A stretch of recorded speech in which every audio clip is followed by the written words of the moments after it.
ഹിജ്റ വർഷത്തിന്റെ ആദ്യ മാസത്തിലാണ് നമ്മളത്. മുഹറം പരിശുദ്ധമായ ഒരു മാസമാണിത്. ഒരുപക്ഷെ റമദാൻ കഴിഞ്ഞാൽ ഏറ്റവും ശ്രേഷ്ഠമായ 2 നോമ്പുകൾ നമ്മൾ അനുഷ്ഠിക്കുവാൻ വേണ്ടി കാത്തു നിൽക്കുന്ന ഒരു വിശുദ്ധ മാസം. ഒരു പുതിയ വർഷം പിറക്കുമ്പോൾ വീട്ടിൽ നിന്നും ഇറക്കുന്ന ജനാസ ഖബറിങ്കലേക്ക് എത്തുന്നതിന്റെ വഴിദൂരം 5 മിനിറ്റോ 10 മിനിറ്റോ നടന്നു നീങ്ങുമ്പോൾ ഓരോ അടികളും ഖബറിലേക്ക് അടുക്കുകയാണ്. ഒരു പക്ഷേ നമ്മുടെ ജനാസയുടെ നീക്കമാണ് രാപ്പകലുകൾ നമ്മളെ അറിയിക്കുന്നത്. വർഷത്തിന്റെ മാറ്റങ്ങൾ എന്തായിരുന്നാലും നമ്മുടെ മരണത്തീയതിയിലേക്കും നമ്മുടെ ഖബർ പ്രവേശനത്തിലേക്കുമുള്ള വഴി എളുപ്പമാക്കുകയാണ്. സഞ്ചരിച്ചുകൊണ്ടിരിക്കുകയാണ്. രാവും പകലും സഞ്ചരിക്കുമ്പോൾ അതിനൊരു സഞ്ചാരത്തിന്റെ പ്രതീകമുണ്ട്. ആ സഞ്ചാരത്തിൽ എന്തോ ഒന്ന് മുന്നോട്ട് പോകുന്നുണ്ടല്ലോ, അതെന്റെയും നിങ്ങളുടെയും മരണത്തിലേക്കുള്ള ദിനമാണ് അടുത്തുകൊണ്ടിരിക്കുന്നത് എന്ന സൂചനയാണ് വർഷത്തിന്റെ മാറ്റങ്ങൾ നമ്മളെ കുറിക്കുന്നത്. സാധാരണ വർഷത്തിന്റെ മാറ്റത്തെയും പുതിയ മാസത്തെയും ആഘോഷമായിട്ടാണ് എല്ലാവരും കാണാറുള്ളത്. പക്ഷേ ഏതർത്ഥത്തിലാണ് അത് ആഘോഷമായി എടുക്കുക? ഇനി പരലോകമൊന്നും ഇല്ലെന്ന് വിശ്വസിക്കുന്നവൻ, മരണത്തിനപ്പുറത്തെ അനുഭവങ്ങളൊന്നുമില്ലെന്ന് പറയുന്നവനാണെങ്കിലും എങ്ങനെ സന്തോഷിക്കും? കാരണം ശരീരം ക്ഷയിക്കുകയാണ്, പുതിയ രോഗങ്ങൾക്ക് അടിമയാവുകയാണ്, ജീവിതത്തിൽ അവശനാവുകയാണ്, മറ്റുള്ളവരെ ആശ്രയിക്കേണ്ട സ്ഥിതിവിശേഷത്തിലേക്ക് ജീവിതം വാർദ്ധക്യത്തിലേക്ക് പരിവർത്തിക്കുകയാണ്. അതിപ്പോ സന്തോഷമുള്ള കാര്യമാണ്. 60 വയസ്സായവർ 61 വയസ്സായി എന്ന് പറയുന്നത് സന്തോഷകരമായ ഒരു കാര്യമാണോ? ഇനി പരലോകത്തിൽ വിശ്വസിക്കുന്ന ഒരാളാണെങ്കിൽ എന്റെ പ്രവർത്തനങ്ങളുടെ വിചാരണയിലേക്ക് ഞാൻ പോയിക്കൊണ്ടിരിക്കുന്നു എന്നല്ലേ അതിന്റെ അർത്ഥം?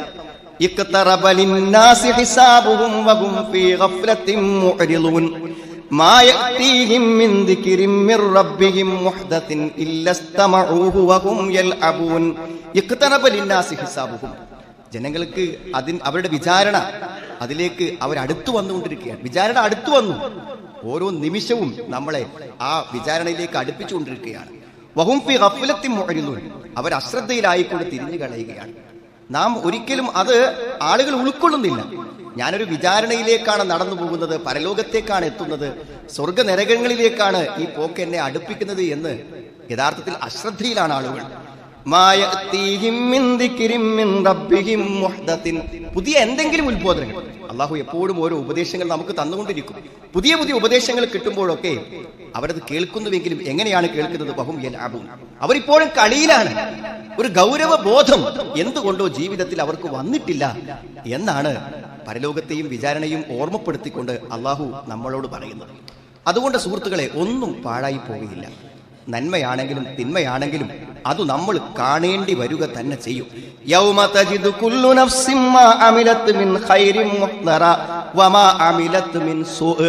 തിന്മയായാലും നന്മയായാലും പ്രവർത്തിച്ചതെല്ലാം ഓരോരുത്തരും നേർക്ക് നേരെ ആസന്നമായി ഹാജരായി നമ്മുടെ കൺമുന്നിൽ വരും.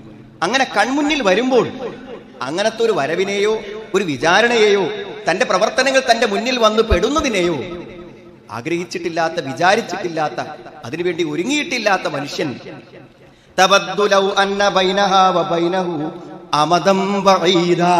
ഞാനും ഈ പ്രവർത്തനങ്ങളും തമ്മിൽ വളരെ വലിയ വഴിദൂരമുണ്ടായിരുന്നെങ്കിൽ എന്ന് ഒരുപക്ഷെ അവൻ ആഗ്രഹിച്ചു പോകുമെന്നാണ്. അപ്പോൾ ഹിജ്റയുടെ ഒരു പുതിയ വർഷാരംഭം അത് കുറിക്കുമ്പോൾ നാം എത്രയോ സഞ്ചരിച്ചു എന്ന് നമ്മൾ ആലോചിക്കണം. അടുത്ത ദിനങ്ങളെങ്കിലും അടുത്ത വർഷങ്ങളെങ്കിലും എനിക്കൊന്ന് കരുതി ജീവിക്കണം, അശ്രദ്ധമായ ജീവിതത്തിൽ നിന്നും ഒരു ശ്രദ്ധ ചെലുത്തുന്നവരാവണം എന്ന ഒരു ചിന്തയ്ക്ക് ഈ പുതിയൊരു വർഷത്തിന്റെ മാറ്റം നമ്മളെ പ്രേരിപ്പിക്കേണ്ടതുണ്ട്. സുഹൃത്തുക്കളെ, എന്തൊരു സന്ദേശമാണ് ഈ പുതിയ മാസം നമുക്ക് നൽകുന്നത് എന്നാണ്. നബി സല്ലല്ലാഹു അലൈഹി വസല്ലമ മദീനയിൽ വരുന്ന സമയത്ത് അവിടെയുള്ള ആളുകൾ ഈ ആശൂറായിന്റെയും ഈ മുഹറം 10 നോമ്പ് അനുഷ്ഠിക്കുന്നതായിട്ട് കണ്ടു. അപ്പൊ നബി അവരോട് ചോദിച്ചു, മാ ഹാദൽ യൗമുല്ലദീ തസൂമുനഹു, നിങ്ങൾ ഈ നോക്കുന്ന ഈ നോമ്പ് എന്താണ് എന്നവരോട് ചോദിച്ചു. അപ്പൊ അവർ പറഞ്ഞു, ഹാദാ യൗമുൻ നജ്ജല്ലാഹു ഫീഹി മൂസ വഖൗമഹു, മൂസയെയും ജനതയെയും അള്ളാഹു രക്ഷപ്പെടുത്തിയ ദിവസമാകുന്നു ഇത്. അവിടെ ഫിർഔനെ നശിപ്പിച്ച ദിവസമാകുന്നു ഇത്. ഫസാമഹു മൂസ ശുക്രൻ ലില്ലാഹ്, അള്ളാഹുവിന് നന്ദി എന്നോണം മൂസാ നബി അലൈഹിസ്സലാം നോമ്പ് നോറ്റു. ഫനഹ്നു നസുമുഹു, അതുകൊണ്ട് ഞങ്ങളും നോമ്പ് നോൽക്കുന്നു. അപ്പൊ നബി സ്വല്ലല്ലാഹു അലൈഹി വസല്ലം പറഞ്ഞ മറുപടിയാണ്, നഹ്നു അഹഖു വ ഔലാ ബിമൂസ മിൻകും, മൂസയോട് നിങ്ങളെക്കാളും മൂസയോട് ബന്ധമുള്ളത് ഞങ്ങൾക്കാണ്. അതുകൊണ്ട് ഫസാമഹു വ അമറ ബിസിയാമിഹി, നബി സ്വല്ലല്ലാഹു അലൈഹി വസല്ലം നോമ്പ് നോൽക്കുകയും നോമ്പ് നോൽക്കാൻ കൽപ്പിക്കുകയും ചെയ്തു എന്നതാണ്. വളരെ വലിയ ഒരു യാഥാർത്ഥ്യമാണ്. വിശുദ്ധ ഖുർആനിൽ ഏറ്റവും അധികം പറഞ്ഞ സംഭവമാണ് മൂസാ നബി അലൈഹി സ്വലാമിന്റെയും ഫിർഔന്റെയും സംഭവം. ചിലപ്പോഴൊക്കെ അത് ഓർക്കാൻ ശ്രമിക്കുമ്പോൾ തീർച്ചയായും നമുക്ക് വലിയ ഗുണപാഠങ്ങൾ കിട്ടും.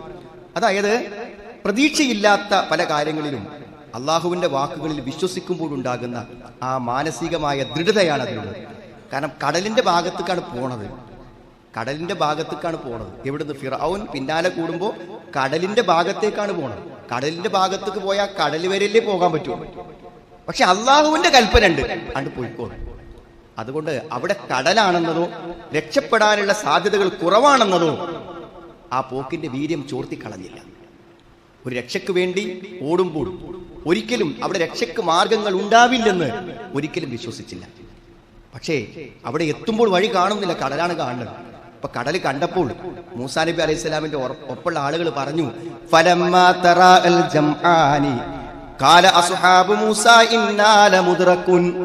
പിന്നാലെ മറ്റുള്ള ആളുകൾ വന്നു ഫിറൗനും കൂട്ടരും ഒപ്പം എത്തിക്കഴിഞ്ഞപ്പോൾ മൂസാ നബിന്റെ ആളുകൾ പറഞ്ഞു, ഇന്നാ ലമുദ്റകുൻ, പിടിക്കപ്പെട്ട് കഴിഞ്ഞിരിക്കുന്നു, ഇനി രക്ഷല്ല, പിടിക്കപ്പെട്ട് കഴിഞ്ഞിരിക്കുന്നു എന്ന്. അപ്പോഴും അള്ളാഹുവിന്റെ വാഗ്ദത്തിൽ വിശ്വസിക്കുന്ന അള്ളാഹുവിന്റെ പ്രവാചകൻ മൂസ അലൈഹിസ്സലാം പറഞ്ഞ മറുപടി എന്താണ്? ഖാല കല്ലാ ഇന്ന മഅയ റബ്ബി സയഹ്ദീൻ. കല്ല, അങ്ങനെ വേണ്ട.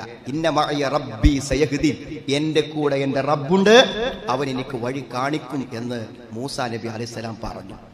നിമിഷങ്ങൾക്കകം അള്ളാഹു രക്ഷയുടെ പുതിയ വാതിൽ തുറക്കാണ്. അനിൽദരിബ് അസാക്കൽ ബഹർ, കടലിൽ അടിക്കാൻ വേണ്ടി പറഞ്ഞു. ഫംഫലക ഫകാനു കുല്ലു ഫിർഖിൻ കത്തൗദിൽ അലീം. അങ്ങനെ കടലിൽ അടിച്ചപ്പോൾ കടൽ രണ്ട് ഭാഗമായി തിരിഞ്ഞു. ഒഴുകി വരുന്ന വെള്ളം അവിടെ നിന്നു. എന്നിട്ടൊരു നല്ല ഉണങ്ങിയ വഴി തുറന്നു. വെള്ളം മാറിയപ്പോൾ ഉണങ്ങിയ ഒരു വഴി തുറന്നു. ആ വഴി തുറന്ന് രക്ഷയുടെ വഴി ഒഴുകി. അങ്ങനെ ആ കടലിലേക്ക് ഇറങ്ങാൻ അള്ളാഹുവിന്റെ ഒരു കുതിരത്ത് നോക്കൂ സഹോദരങ്ങളെ. കടലിലേക്ക് ഈ ഒരേ വഴി മൂസാ നബി അലൈഹി സ്വലാമിനും അനുയായികൾക്കും രക്ഷയായപ്പോൾ അതേ വഴി ആർക്ക് ശിക്ഷയായി? ഫിറൗനും കൂട്ടർക്ക് ശിക്ഷ. പടച്ചോന്റെ ഹിക്മത്തല്ലേ അത്. അതായത് മൂസാ നബി അലൈഹി സ്വലാമും കൂട്ടരും മുഴുവനായി ഇറങ്ങി, അവർ മുന്നിലാണ്, ബാക്കിൽ ഇവരാണ്. അവരിൽ അവസാനത്തെ ആളും കേറിയപ്പോഴേക്കും ഫിറൗനും ഒപ്പമുള്ളവരും മുഴുവനും ഇറങ്ങിക്കഴിഞ്ഞിരുന്നു എന്നുള്ളതാണ്. മറ്റുള്ളവർ കരക്കെത്തിയപ്പോഴേക്കും ഇവർ മുഴുവനും അതിലേക്ക് എന്ത് ചെയ്തു? ഇറങ്ങിക്കഴിഞ്ഞു. അങ്ങനെ എന്ത് ചെയ്തു? ആ വെള്ളം പഴയതുപോലെയായി. ആ സമയത്താണ് ഫിർഔൻ പറയുന്നത്, ഖാല ആമൻതു അന്നഹു ലാ ഇലാഹ ഇല്ലല്ലദീ ആമനത് ബിഹി ബനൂ ഇസ്രായീൽ വ അന മിനൽ മുസ്ലിമീൻ. അഹങ്കാരത്തിന് എപ്പോഴാ ഒരു അവസാനം ഉണ്ടാകുക? അഹങ്കാരത്തിന് എപ്പോഴാ സുഹൃത്തുക്കളുടെ അവസാനം ഉണ്ടാകുക? തന്റെ അഹങ്കാരത്തിന് ഫലമില്ലെന്ന് മനസ്സിലാകുമ്പോൾ അതിനും ഒരു ഒടുക്കമുണ്ടാകുമല്ലോ. അതാണ് യഥാർത്ഥത്തിൽ സംഭവിച്ചത്. അവൻ പറഞ്ഞ വാക്ക്, ഞാൻ വിശ്വസിച്ചു. ആരിൽ വിശ്വസിച്ചു? ബനൂ ഇസ്രായേലുകാർ വിശ്വസിക്കുന്ന ഒരാളുണ്ടല്ലോ, അവനല്ലാതെ മറ്റാരാധ്യനില്ല. ആ അല്ലാഹുവിൽ ഞാൻ വിശ്വസിച്ചിരിക്കുന്നു. ഫഅന മിനൽ മുസ്ലിമീൻ വഅന മിനൽ മുസ്ലിമീൻ, ഞാൻ മുസ്ലിങ്ങളിൽ പെട്ടവനാകുന്നു. അവിടെ അല്ലാഹു ചോദിക്കുന്ന ഒരു ചോദ്യമുണ്ട്, അൽ ആൻ, ഇപ്പോഴാണോ എന്നാണ്. വഖദ് അസൈത ഖബൽ വകുൻത മിനൽ മുഫ്സിദീൻ, ഇതുവരെ അനുസരണക്കേട് കാണിച്ചിട്ട് നീ ഇപ്പോഴാണോ വിശ്വാസിയാവുന്നത് എന്നാണ് അല്ലാഹുവിന്റെ ചോദ്യം. ഇപ്പോഴാണോ? ഒരു പ്രതിസന്ധി വരുമ്പോൾ വിളിച്ചാൽ പോരാ. പ്രതിസന്ധിക്ക് മുന്നേ തന്നെ എന്ത് ചെയ്യണം? അള്ളാഹുവിൽ വിശ്വാസവും ഈമാനും ഒക്കെ ഉള്ളവർക്ക് ആ സമയത്തൊരു സഹായവും ഒരു രക്ഷയും കിട്ടുകയുള്ളൂ എന്നാണ്. സുഹൃത്തുക്കളെ, ഇതെങ്ങനെ സംഭവിച്ചു? അതും കൂടെ നമ്മൾ മനസ്സിലാക്കണം. ഇതെങ്ങനെയാണ് സംഭവിച്ചത്? പ്രാർത്ഥനയാണ്. അതായത് മുന്നിൽ യാതൊരു പ്രതീക്ഷയും, ഇത്രയും ധിക്കാരിയായ അള്ളാഹുവിനോട് ഏറ്റവും അനുസരണക്കേട് കാണിക്കുന്ന ഒരു ഫറോവയുടെ കിരാതമായ ഭരണത്തിൽ നിന്ന് ബനൂ ഇസ്രായേലുകാരെ വംശനാശം സംഭവിപ്പിക്കുവാൻ വേണ്ടി ജനിക്കുന്ന കുഞ്ഞിനെ കൊല്ലാൻ ഉത്തരവ് പുറപ്പെടുവിച്ച ഒരു ഭീകരനായ ഒരു ഭരണാധികാരിയിൽ നിന്നും രക്ഷയുണ്ടാകുമോ എന്ന് അവിടെ മൂസാ നബി അലൈഹി ഇസ്ലാമിന്റെ ഒരു പ്രാർത്ഥന അള്ളാഹു ഖുർആനിൽ നമുക്ക് പറഞ്ഞു തരികയാണ്. വഖാല മൂസ പ്രാർത്ഥിച്ചു. എന്താ മൂസാ നബി പ്രാർത്ഥിച്ചത്? റബ്ബനാ ഇന്നക ആതൈത ഫിർഔന വമലഅഹു സീനതൻ വഅംവാലൻ ഫിൽ ഹയാത്തിദ് ദുനിയ.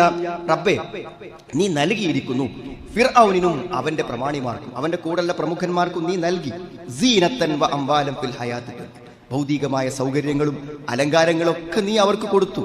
അതുകൊണ്ട് അവരെന്താണ് ചെയ്യുന്നത്? ലിയുളില്ലു അൻ സബീലിക, നിന്റെ വഴിയിൽ നിന്ന് ആളുകളെ എങ്ങനെ പഴപ്പിക്കാൻ പറ്റൂ, നിന്റെ ദീനിനെ എങ്ങനെ ഉപദ്രവിക്കാൻ പറ്റൂ, നിന്റെ ദീനിൽ വിശ്വസിച്ചവരെ എങ്ങനെ നശിപ്പിക്കാൻ പറ്റുമോ അതിനാണല്ലോ ഫിറഔൻ അവന്റെ അധികാരവും അവന്റെ പണമൊക്കെ ഉപയോഗിക്കുന്നത്.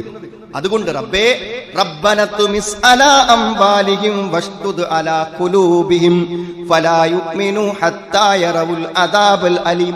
റബ്ബന തുമിസ് അലാ അംവാലിഹിം, റബ്ബേ അവിടെ സമ്പത്ത് മുഴുവനും നീ നശിപ്പിച്ച് കളയണം. അവിടെ ഹൃദയങ്ങൾക്ക് നീ കാഠിന്യം കൊടുക്കണം. ഇനി എന്തെങ്കിലും ഒരു മനം മാറ്റമുണ്ടായി അവർ വിശ്വാസത്തിലേക്ക് തിരിച്ചു വരാത്ത വിധം അവിടെ മനസ്സുകൾക്ക് നീ ഉറപ്പ് കൊടുക്കണം. ഫലാ യുഅ്മിനു ഹത്താ യറവുൽ അദാബൽ അലീം, കഠിനമായ ശിക്ഷ കാണുന്നത് വരെ അവർ വിശ്വസിക്കുകയില്ല. ആ പ്രാർത്ഥനയാണ് സുഹൃത്തുക്കളെ നമ്മൾ കണ്ടത്. ആ പ്രാർത്ഥനയ്ക്ക് എങ്ങനെയാണ് അല്ലാഹു ഉത്തരം നൽകിയത്? ഫിർഔൻ വലിയൊരു വിജയത്തോടുകൂടെ പിന്നാലെ കൂടുന്നതാണ് കാണുന്നത്. പക്ഷേ ആ കൂടൽ മരണത്തിലേക്കുള്ള യാത്രയായിരുന്നു എന്ന് ആർക്കറിയാം. അതാണ് അല്ലാഹുവിന്റെ ഹിക്മത്ത്. അതുകൊണ്ട് സുഹൃത്തുക്കളെ, പ്രാർത്ഥന അല്ലാഹു പറഞ്ഞതിലെ ഉറച്ച വിശ്വാസം അതാണ് കടലിലേക്കും രക്ഷ പ്രതീക്ഷിച്ച് പോകാനുള്ള കാരണം. ഒരു അസുഖം വന്ന കുറച്ച് പ്രയാസമാകുമ്പോൾ ഇനിയിപ്പോൾ എന്താ പതിന് ദ്വാരന്നിട്ട് കാര്യം, നമ്മുടെ മനസ്സങ്ങനെ ആളുകൾ പരലോകത്തെ ചില കാര്യങ്ങളെ കുറിച്ച് കേൾക്കുമ്പോൾ അതൊക്കെ ഇപ്പം ഉണ്ടാവും ആളുകളെ മനസ്സ് പറയും. സുഹൃത്ത്, നമുക്കുള്ള പ്രമാണം എന്താ? നമ്മുടെ ബുദ്ധി ഒന്നല്ല, പടച്ചോൻ പറഞ്ഞോ ഉണ്ടാവും. അതന്നെയാണ് ഉറപ്പ്, വേറെ തെളിവൊന്നും വേണ്ട. പടച്ചോൻ പറഞ്ഞോ ഉണ്ടാകും. ആ കടലിന്റെ വക്കത്ത് നിനക്ക് രക്ഷയുണ്ട്, നീ അങ്ങോട്ടേക്ക് നീങ്ങുമെന്ന് മൂസാ നബിയോട് പറഞ്ഞെങ്കിൽ, ആ കടൽ പിളർന്ന് അപ്പുറത്തേക്ക് വഴി ഒരുക്കിയെങ്കിൽ അള്ളാഹു പറഞ്ഞത് നടപ്പിലാക്കാൻ അള്ളാഹുവിന് ഒരു പ്രയാസമില്ല. അതൊക്കെ അതുപോലെ സംഭവിക്കും. അതൊക്കെ ആ സമയത്ത് കാണും. പ്രാർത്ഥനയ്ക്ക് ഇത്രയും വിശാലമായ ഉത്തരമുണ്ടെന്നാണ് അള്ളാഹു നമ്മളെ പഠിപ്പിക്കുന്നത്. മറ്റൊരു കാര്യം എന്താ അറിയോ? ഫിറഔന്റെ ചരിത്രം നമ്മളെ പഠിപ്പിക്കുന്ന മൂസാ നബി അലൈഹി സ്വലാം രക്ഷപ്പെട്ട ഈ മാസം നമ്മളെ ഓർമ്മപ്പെടുത്തുന്ന മറ്റൊരു പാഠം എന്താണ്? എന്തു വലിയ അക്രമം ചെയ്താലും അതിനൊക്കെ അവസരങ്ങൾ കൊടുക്കും. അല്ലെ, എത്ര കാലമാണ് മൂസാ നബി അലൈഹി സ്വലാമിനെയും ബനു ഇസ്രായേലിനെയും പീഡിപ്പിക്കാൻ ഫിർഔന് അല്ലാഹു സാവകാശം കൊടുത്തത്? അന്ന് കൊടുത്ത സമയം എത്ര സമയമാണ്? ഏറ്റവും അവസാനം നാട്ടിൽ നിന്ന് അവരെ മുഴുവനും വംശനാശം വരുത്തി ആട്ടി പുറത്താക്കാൻ വരെയുള്ള അവസരങ്ങളിലേക്ക് എന്ത് ചെയ്തു? കാര്യങ്ങൾ എത്തിച്ചേർന്നു. പക്ഷേ അള്ളാഹു പറയുന്നൊരു വാക്കുണ്ട്, ഇത് ഫിറൗന് മാത്രം ബാധകല്ല. എത്രയോ അവസരങ്ങൾ കിട്ടിയിട്ടും തന്റെ അക്രമ പ്രവർത്തനങ്ങളിൽ നിന്നും തിന്മകളിൽ നിന്നും ഷിർക്കിൽ നിന്നും തിരിച്ചു വരാത്തവർക്ക് മുഴുവനുള്ള താക്കീത്. അക്രമികൾ പ്രവർത്തിക്കുന്നതിനെ കുറിച്ച് അള്ളാഹു അശ്രദ്ധനാണെന്നൊന്നും വിചാരിക്കരുത്. ഒന്നും പറ്റണില്ല വിചാരിച്ചിട്ട് പടച്ചോൻ ഇതൊന്നും കാണുന്നില്ല, ഇതൊന്നും കുഴപ്പമില്ല വിചാരിക്കരുത്. അതിനൊക്കെ അള്ളാഹു ഒരു സമയം വെച്ചിട്ട് ആ സമയം വരുമ്പോഴേ ഉണ്ടാവുള്ളൂ.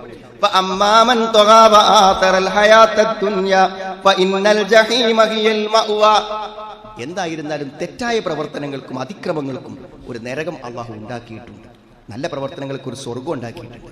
അള്ളാഹ് പറയുന്നു, ഫലാ തഹ്സബന്നല്ലാഹ മുഖ്ലിഫ വഅദിഹി റുസ്ലഹു, പ്രവാചകന്മാരുടെ അള്ളാഹു ചെയ്തൊരു വാഗ്ദാനവും അള്ളാഹു തെറ്റിക്കുകയില്ല.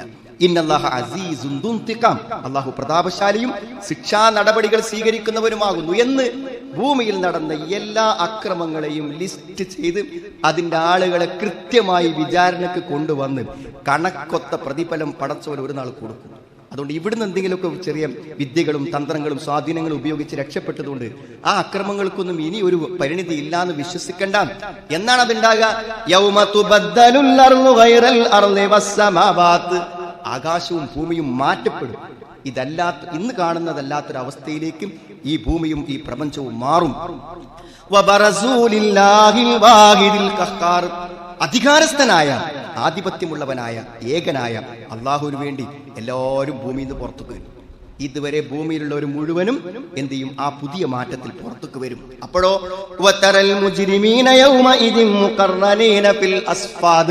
അന്ന് കുറ്റവാളികളെ നിനക്ക് കാണാം ചങ്ങലകളിൽ പരസ്പരം കോർത്തു കെട്ടിയവരായി. എല്ലാവരെയും പാടെ ഒറ്റക്കൊറ്റക്കല്ല, എല്ലാവരെയും പാടെ ചേർത്ത് ചങ്ങലകളിൽ കോർത്തു കെട്ടിയിട്ടുണ്ടായിരിക്കും.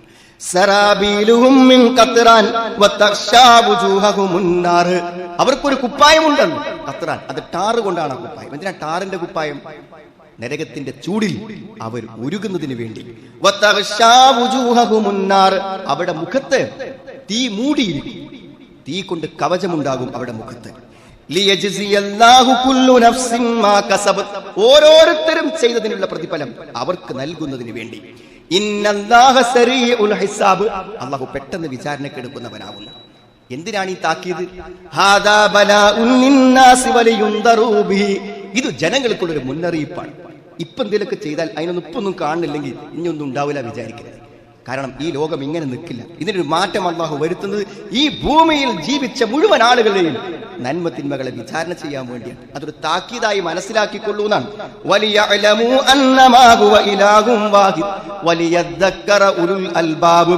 അവൻ ഏകനായ ഒരു ആരാധ്യനാണെന്നും മനസ്സിലാക്കണം ബുദ്ധിയുള്ളവർ ചിന്തിക്കുന്നതിന് വേണ്ടി എന്നാണ് വിശുദ്ധ ഖുർആൻ പറയുന്നത്. അതുകൊണ്ട് സുഹൃത്തുക്കളെ, മഹത്തായ പാഠവും അതേപോലെ തന്നെ ജീവിതത്തിൽ വലിയ പ്രതീക്ഷയും വിശ്വാസികൾക്ക് വലിയ മനഃശക്തിയും നൽകുന്ന പാഠങ്ങളാണ് മൂസാ നബി അലൈഹി സ്വലാമിന്റെയും ഫിർഔന്റെയും ചരിത്രം.